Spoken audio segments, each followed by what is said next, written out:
शिवरायांनी प्रमाणित केलेल्या राजमुद्रेचा ध्वज केवळ नौदलावरच आरोहित करण्यात येतो, भूदल आणि वायुदलावर नाही का? 2046 ला नौदलाच्या बंडाला आणि 2047 ला स्वातंत्र्याला 100 वर्ष पूर्ण होत असताना 21व्या शतकातील संभाव्य सागरी रणभूमीसाठी भारत काय पावलं उचलत आहे आणि 2024 व 29 वर भाष्यही न करता पंतप्रधान 2047 बद्दल एवढं का बोलत आहेत? साथियों, आपने मेरा काम देखा।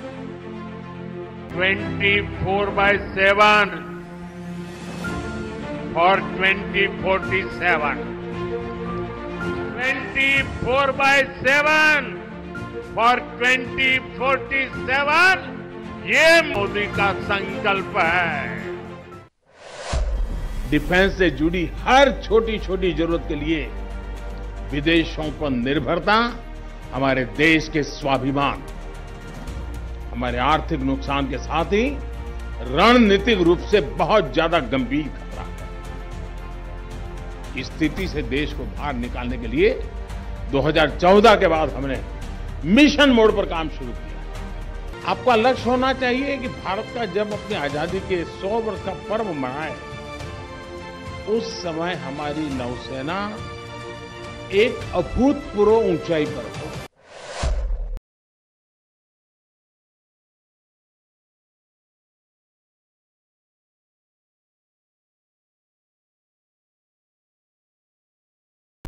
मागील आठवड्यात संरक्षण मंत्री राजनाथ सिंह भारताच्या भविष्यवेधी आराखड्याचा ट्रेलर जाहीर करताना सांगतात की मोदी 3.0 म्हणजे मोदींच्या तिसऱ्या टर्म मध्ये भारत तिसरी विमानवाहू युद्धनौका बांधायला घेणार आहे आणि एवढ्यावरच न थांबता येत्या काळात हा आकडा आणखीन 5 ते 6 ने वाढणार आहे। ही बातमी यासाठी महत्वाची आहे की लष्करी आणि आर्थिक अशी हार्ड पॉवरची प्रामुख्याने 2 भागात विभागणी होते, परंतु जागतिक सत्ता केंद्राची कळसूत्री या दोहोंच्या संगमात दडलेली आहे।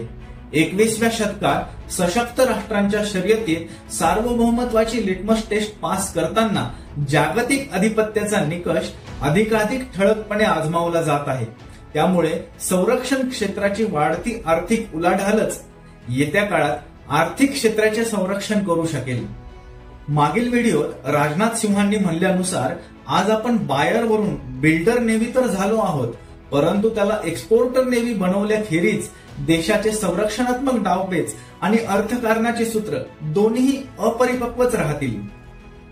गेल्या आर्थिक वर्षात $778 बिलियन एवढा भारताचा एक्सपोर्ट होता आणि त्यात केवळ $2.63 बिलियन एवढाच संरक्षण क्षेत्राचा वाटा आहे, म्हणजे अर्ध्या टक्क्याहूनही कमी।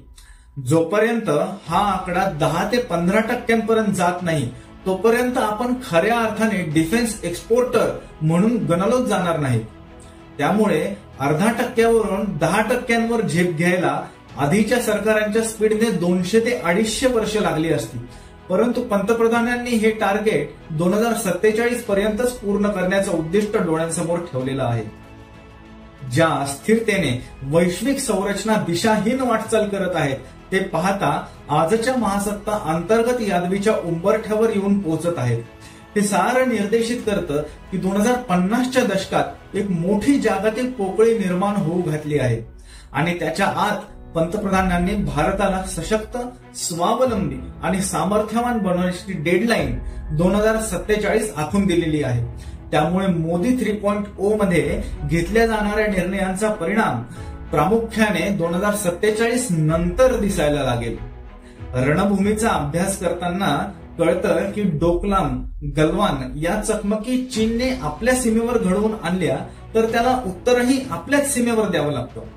पाकिस्तानने उरी पुलवामा घडवला तर त्यासाठीही प्रत्युत्तर त्याच काश्मीरच्या खोऱ्यात द्यावं लागतं।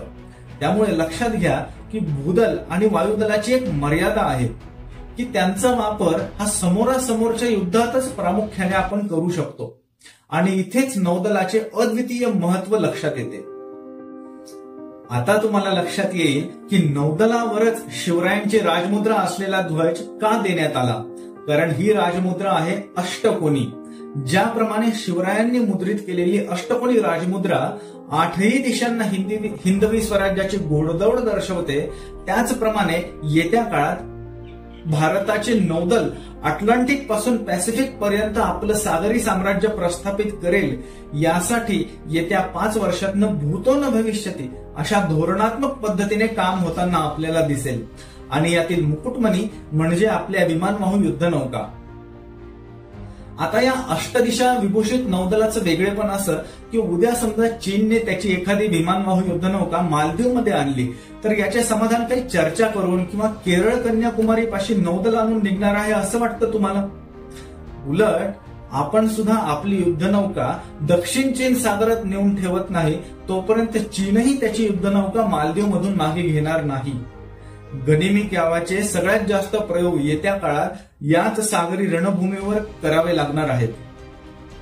शिवाय चीनच्या उपद्रव मूल्यामुळे त्याला गुंतवून ठेवायला भारत, तैवान, फिलिपाईन्स, व्हिएतनाम इत्यादी राष्ट्रांचे एकमत असल्यास आपण या राष्ट्रांना एक आपली विमानवाहू युद्धनौका संयुक्त कराराने विकू शकतो. यात तर उलट आर्थिक आणि धोरणात्मक अशा दोन्ही आघाड्यांवर मोर्चे बांधणीची विन विन सिच्युएशन भारताला लाभ होईल. पण हे सत्यात उतरवण्यासाठी आधी भारताने जवळजवळ 100% आत्मनिर्भर झालेला हवं आहे. त्यामुळे संरक्षणावरची गुंतवणूक वाढवणे, अष्टदिशांना आपल्या विमानवाहू युद्धनौका तैनात असणे किंवा इतर राष्ट्रांना एक्सपोर्ट करून आपण जागतिक पटलावर भारताची संरक्षण सिद्धतेचे प्रदर्शन करू शकतो, ज्यामुळे युद्धाची शक्यता अधिकाधिक कमी होऊन शाश्वत जागतिक स्थैर्यासाठी भारताचे योगदान अत्यंत निर्णायक ठरणार आहे. आता थोडीशी आकडेवारी समजून घेऊ तर भारताकडे आज 45,000 टन क्षमतेच्या 2 विमानवाहू युद्धनौका आहेत. स्वदेशी INS विक्रांत आणि रशियन INS विक्रमादित्य. शिवाय 65,000 टनची INS विशाल सुद्धा रांगेत आहे. परंतु विक्रमादित्य येत्या 5 ते 6 वर्षात रिटायर करावी लागत असल्याने विक्रांत श्रेणीची दुसरी 45,000 टनची नवी युद्धनौका लवकरच भरती करणे अनिवार्य आहे, ज्याची घोषणा राजनाथ सिंहांनी मागच्याच आठवड्यात दिली. आता हा तक्ता पहा. सद्यस्थितीला अमेरिकेकडे सगळ्यात जास्त 11 विमानवाहू युद्धनौका असून दुसऱ्या क्रमांकावर चीनकडे 3 अशा विमानवाहू युद्धनौका आहेत. फ्रान्स, इंग्लंड, इटली यांच्याकडे सुद्धा भारताप्रमाणेच 2-2 युद्धनौका आहेत. परंतु खरा फरक श्रेणीमध्ये लक्षात येईल. अमेरिकेकडे फोर्ड क्लासची क्षमता 1,00,000 टन आणि निमिट्स क्लासची क्षमता 90,000 टन एवढी असून चीनकडे फुजियानची क्षमता 80,000 टन तर शेकडोंगची क्षमता 70,000 टन एवढी आहे. इंग्लंडच्या एलिझाबेथची क्षमता सुद्धा 65,000 टन आहे आणि भारताच्या विक्रांत श्रेणीची क्षमता 45,000 टन एवढीच आहे. त्यामुळे जोपर्यंत आपण 1,00,000 टनची युद्धनौका बांधत नाहीत तोपर्यंत या शर्यतीत आपण कुठेच गणलो जाणार नाहीत. ज्याप्रमाणे जगाची संरचना बदलत आहे ते पाहता 2050च्या दशकात जेव्हा अमेरिका, युरोप, चीन किंबहुना मिडल ईस्ट सुद्धा अंतर्गत यादवीचे शिकार असतील आणि या परिस्थितीमध्ये जागतिक पोकळी निर्माण होऊन जागतिक स्थैर्याची जबाबदारी आणि वैश्विक शांततेसाठीचे नेतृत्व आपसूकपणे भारताकडे येईल, तेव्हा भारताचे अभेद्य सिंधुदुर्गच महासागरांवर जगाचं नेतृत्व करतील यासाठी सध्याचे सरकार काम करत आहे. परंतु हे तेव्हाच शक्य आहे जेव्हा आपल्याकडे अणुऊर्जेवर चालणारी विमानवाहू युद्धनौकांची फौज असेल. सध्या अमेरिका सोडली तर भारतासह इतर सर्व राष्ट्रांना इंधन भरण्यासाठी वारंवार किनाऱ्यावर यावे लागते. परंतु इथेच जर अणुऊर्जेवर चालणारी युद्धनौका असेल तर एकदा का तिला सागरात उतरवलं की पुढचे 20 वर्ष इंधनाची सोय झाली. आता लक्षात घ्या की अशी एखादी विमानवाहू युद्धनौका आपण 20 वर्ष दक्षिण चीन सागरात नेऊन ठेवली तर हा आपला सागरी किल्लाच झाला नाही का? मग कोणाची काय टाप आहे आपल्या सिंधुदुर्गासमोर?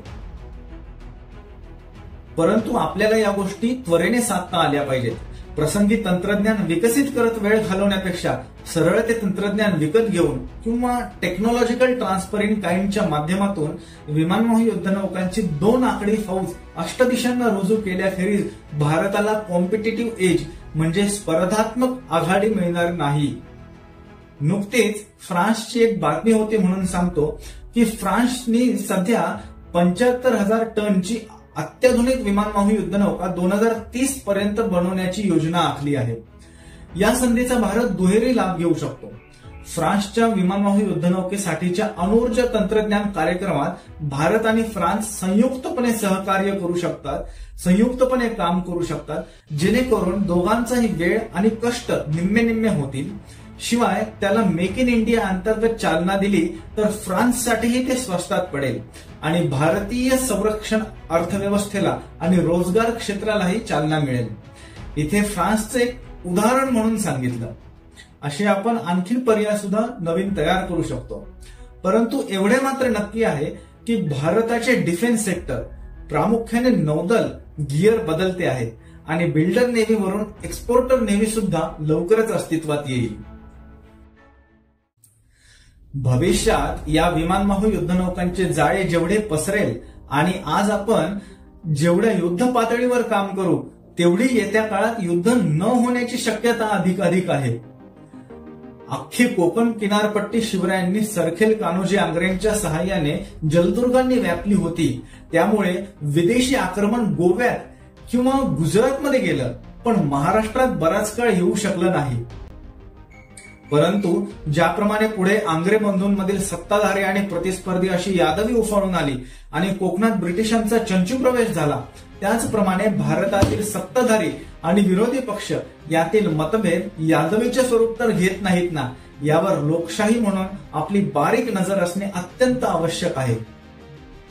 भारताचा व्यापार, भारताचे संदेशवहन, भारताचे संरक्षणात्मक डावपेच या साऱ्याच्या केंद्रस्थानी 2047 पासून पुढे विमानवाहू युद्धनौकांचे अनन्यसाधारण महत्व असणार आहे. त्यामुळे बदलत्या काळात जागतिक अधिपत्याचा निकष ध्यानात ठेवून देशाचे सार्वभौमत्व अबाधित राखण्यासाठी भारत अष्टदिशांना सिंधुदुर्ग उभा करतो आहे.